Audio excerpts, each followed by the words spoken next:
Welcome to the Painting of the Week podcast, where we look at some of the most significant paintings throughout history. Introducing your hosts, Phil Grabsky and Laura Bentham. Welcome to this week's Painting of the Week. And we have a special treat this week. Laura and myself are talking from Brighton to Bologna, where we're very lucky to be with Asia Graziano, who is the author of a fantastic book, which we're going to talk about Artemesia Gentileschi. And we're going to tell you a bit more about her too. Asia works for a wonderful company called Scripta Maneant, who are book publishers or publishers particularly of art books.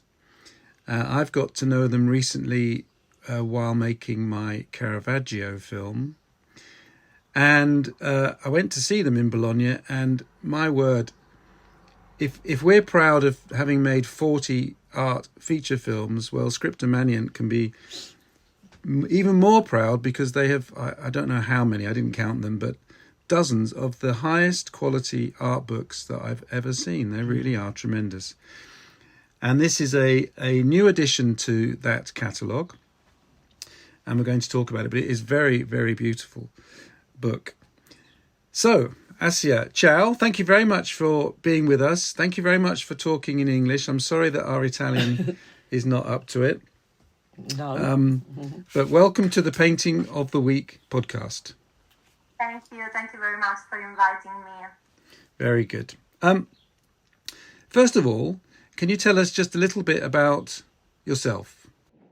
Yes, of course. I live here in Bologna, where I studied visual arts and contemporary arts. Before approaching to contemporary arts, I studied medieval, modern, and Renaissance art at the University of Perugia. And this is because I'm an art lover in general. I don't have a favorite artist, a favorite artistic movement or period. Of course, I love Renaissance and Baroque, but I like also contemporary arts and each kind of arts, each kind of media, from cinema, photography, painting, sculpture. I really love in my free time wandering around ancient churches, Renaissance castles, but also contemporary galleries, exhibitions, fair. I love Venice Biennale, of course. Here in Bologna, as you tell, I work for Scripta Maneant, that is an art publisher based here in the city of Bologna. And I'm very glad to be part of Scripta Maneant group because I can be author and curator of great projects dedicated to art history. It's very interesting that you use the word curator, because I think these books are just like an exhibition. They are curated, aren't they? What made you choose Artemesia as your latest project? We did lots of books, as you said. We have lots of different collections. One dedicated to the great masters of modern painting and Renaissance painting. That is called Rinascimento Sublime, that is Sublime Renaissance. And we did this title dedicated only to male figures. For example, Leonardo da Vinci, Sandro Botticelli, Raffaello Sanzio, Michelangelo Buonarroti. We didn't have the chance yet to dedicate a volume to a woman artist. So we decided that was the time. And we decided to start with Artemesia Gentileschi. Why Artemesia? Because she is not actually the first female painter of the history, but she is the first female professional painter and artist in the history, because she is the first to achieve such success, international success all over the world, because she worked also in London, something that sometimes we forget. And she was paid because other artists, female artists before her, used to paint, but they didn't have a salary. she was paid, and she was paid more than some male colleagues, very well known, like Guido Reni, Guercino. So we really thought that was the time to speak about Artemisia and to speak about some aspects that sometimes are left behind, like the professional path, like the commissions, important commissions, and the intellectual aspects of her work and life, because she was not only a very skilled painter, but she was also an intellectual, really an important figure in each city she was active like a painter. Now let's get right. Thank you. Let's get right to the choice of portrait, because people who listen to the podcast will have gone to our website, seventh-art.com, and pressed on podcast, and they can see the painting, or on the YouTube channel again they can see the painting. And tell me about the painting that you've chosen, because that is a portrait or a self-portrait of Artemisia, correct? Yes, it's correct. I choose this self-portrait as St. Catherine of Alexandria that is displayed at the National Gallery in London, because I think it's a very beautiful painting, and it's important because it's one of her first Florentine works. She was in Florence at the time, and in Florence she really started to develop her own personal stylistic language, because before she was in Rome with the father, Orazio Gentileschi, so she was influenced by the father, by Caravaggio. When she is alone in Florence, she really could build her own language. And this painting is really interesting, not only because it's so beautiful. The gaze of Artemisia, that is a self-portrait, Artemisia St. Catherine, is impressive. It seems to be like a photograph, like a modern, contemporary works of art. She really looks at the viewer. She is looking at us. But also because there is an element that strikes me a lot, that are the ends of Artemisia and St. Catherine. The ends are an important element in the paintings of Artemisia, because ends were the tool of the painter, so the tool of Artemisia, but also because she suffered with her hands, because after the terrible rape by Agostino Tassi during the trial, she was subjected to this torture. Oh, really? Terrible.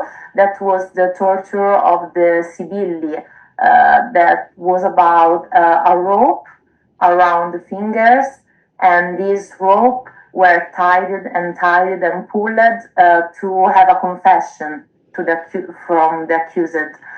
And so the acts of the trial are really something very moving, because she was telling, it's true, what I'm saying is true, while these people were pulling the rope. So she almost risked her ends during the trial for saying the truth about what happened to her. So in this painting, but in all the paintings by Artemisia, we really find this attention, this particular attention in the rendering of the hands.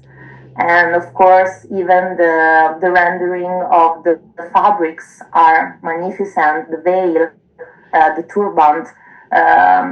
Roberto Longhi, that was a very important art Italian historian, said for the father, Orazio Gentileschi, that it was the best tailor among the painters. And I think that could be right also for the daughter, also for Artemisia. So, can I just ask, did that torture then? Did that affect her hands for most of her life? Yes. Oh, I didn't know that. I did not know that. Okay. And this was something quite common at the time. Trials. And this is interesting because Artemisia, during her life, has had to face this torture during the trial, and also was a martyr. She was martyrized with the broken tooth here, wheel.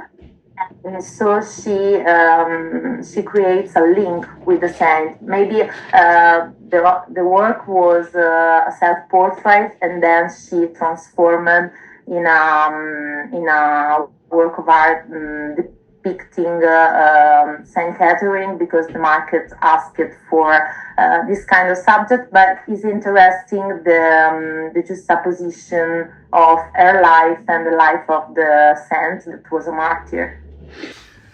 So there's a few things there. I guess the first thing is we should set a little bit of context. I mean, 1612 is when the rape happens. This is 2 years after the mysterious death of Caravaggio. Only a few years before that, there's a famous case in Rome of a young woman who makes an accusation of rape, and she and both her brothers, I think, end up being burnt at the stake, or one of them's burnt at the stake and another one is... I mean, this was a very dangerous accusation for her to make. But the story is that she stuck to her story, so that ultimately, to some degree at least, Tassi is found guilty, isn't he? Yes, he was guilty, but he was a very well-introduced figure in the Rome of the time. He was protected by important patrons, by the church. So he was intimated to leave Rome, but actually was Artemisia forced to leave the city, even if he was guilty. So, and the terrible thing is that Agostino Tassi was a colleague and a friend of the father, Orazio Gentileschi. So when she was raped, she was only 16 years old. So it's really a terrible story. Now, I was recently at the National Gallery in London filming for our Caravaggio film, and they have 3 very wonderful Caravaggio paintings from his early period, his middle period and his late period. And it was quite interesting because they've just done a rehang of the entire building now that their new renovated Sainsbury wing has reopened. And they've introduced the Artemisia into those 3 paintings. So now you have 4 paintings on the wall, 2 Caravaggio, then the Artemisia, then the Caravaggio. Do you have any knowledge whether, even as a 14-year-old, that Caravaggio ever came to the studio of her father, and maybe she and Caravaggio ever met? We don't know for sure if they met that year, because when Artemisia was in Rome with the father, she lived in the same hall of Orazio, of course, but she was kind of relegated on an upper floor. She was working in her own bedroom that was a kind of her studio. She didn't paint a lot with the father, like sometimes we heard. But of course, she knew the works by Caravaggio, because the father, Orazio Gentileschi, and Caravaggio were friends. They used to go together to taverns, drinking wine.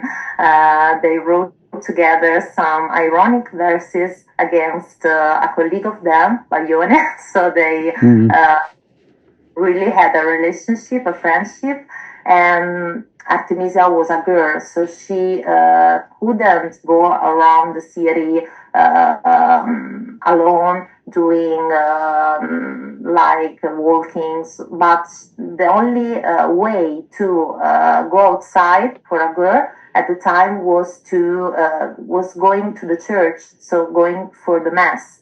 And maybe she saw the paintings by Caravaggio in San Luigi dei Francesi, in Santa Maria del Popolo. So Caravaggio was the main artist at the time, was the most iconic figure. So of course, Artemisia, that was a painter at 16 years old, she knew about the works, but we don't know if she knew directly Caravaggio. But she was influenced, of course, in the first phase, in particular in the first Roman production, by the canvases of Caravaggio. This is sure. What is it? What is it in this painting that would justify her being seen as a great artist rather than just a notable female artist? I think this is a very good question. I think that Artemisia is different from other female artists in this work, in particular, because of the pose of the figure. She is in a three-quarter pose that was not so common. If you see portraits or self-portraits about from other artists, female artists, there are more static, and the gaze, that eyes really are talking. It's very powerful. The figure is strong, and the fact that it was a self-portrait could help us understand that when she came to Florence, when she moved from Rome to Florence, she really wanted to say, I am a good painter, look at me. So she is presenting herself in Florence. And this way of being so strong, so determined, it's really, you can really see it in the paintings. I think that the painting is telling, I'm not just a woman who likes painting. I am an artist, a great artist. Do you think, I mean, half the world's population is female. Do you think that too often, it is male art historians and critics talking about male artists? Do you think that it's not only the female artist that is overlooked, but it's also the female viewer? Yes, I think that there is, I would say a problem, but it's not a problem. It's just maybe a cliche, a stereotype in both ways. I try to explain myself better. I think that for long times, for centuries, of course, like in every kind of job, male art historian, male curators were the majority. So, of course, the point of view was a male point of view, and we lost a part of the history, also a part of the art history. During the last century, the 19th century in particular, female art historians really did a great job in this sense, because they make it possible to retrace some figures that were completely forgotten. But at the same time, I think that we don't have nowadays to make such divisions. Female artists, male artists. I think that there are great artists. And Artemisia really playing a different role, because female artists were artists that were dedicated to portrait, self-portrait, still life, while she is also an historical and biblical painter.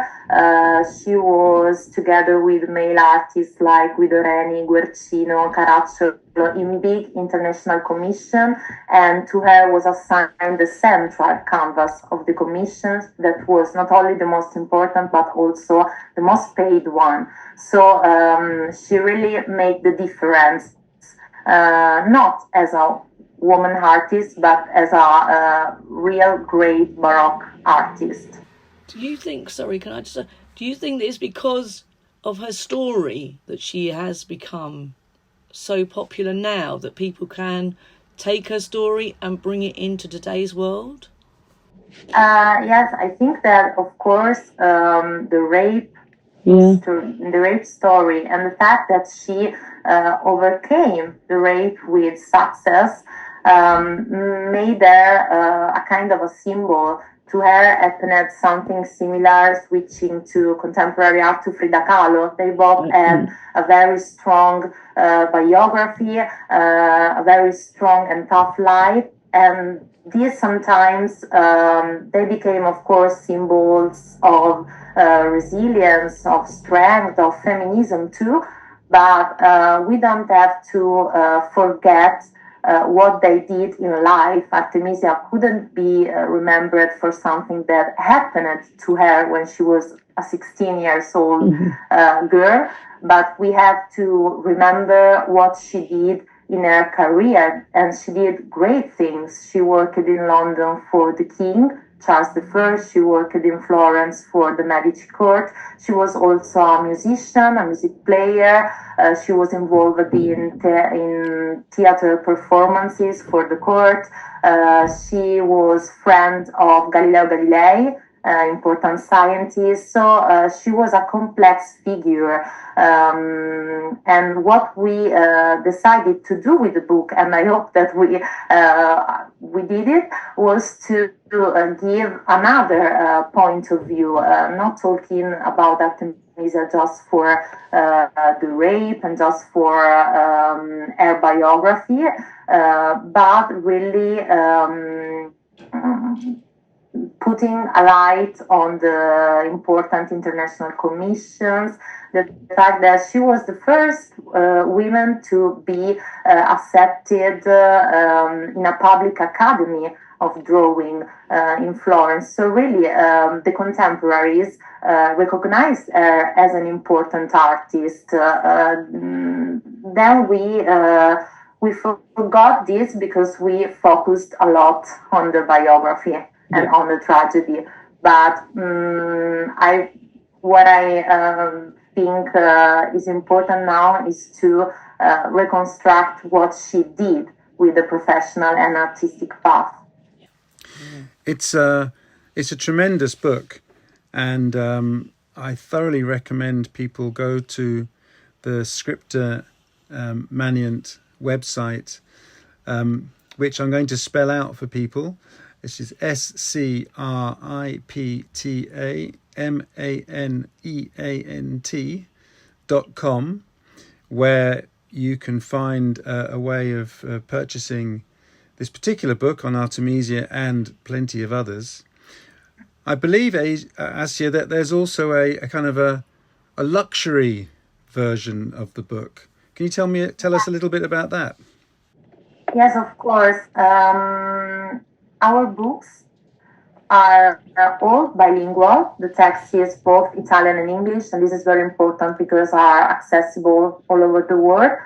And we always try to do different editions, luxury limited edition that are very big in size, like 30 per 40 centimeters, because we really think that this gives the possibility to be immersed in the art of the painter. So you really can see the brush strokes of the painting, some details that you will not see in a smaller size, in a smaller format.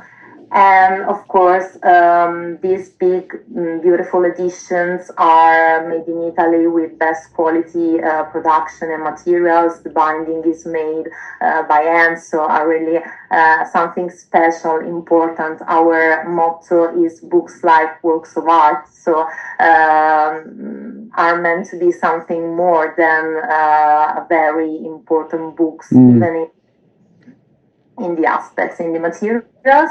But of course, we also do even what we call the trade edition, that is a more, let's say, normal edition, but not so normal because are also big and very curated even in the aesthetics. So I think are really beautiful both.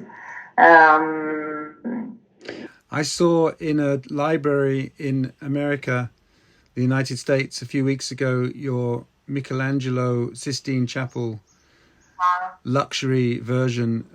It is quite. I've never seen the images quite like that.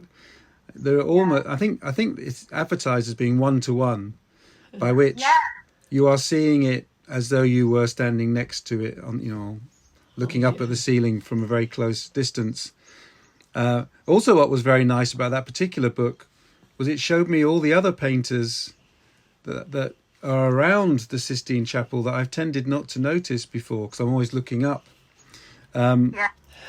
So for those who have the budget, I thoroughly recommend the luxury version as well.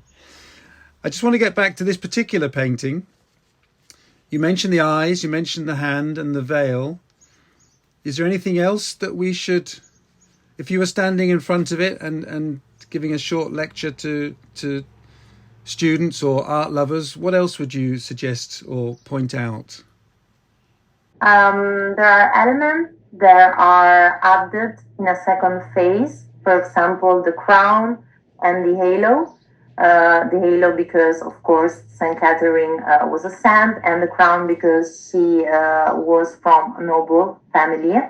And this is elements that tell us that Artemisia modified the painting in a second phase. So it was first a self-portrait and then became the portrait of Saint Catherine. Uh-huh. And there are the two elements that really helps us identify the subject as Saint Catherine, the palm of the martyrdom that is held in one hand, and the other hand is on the wheel that was the instrument of the torture of the saint.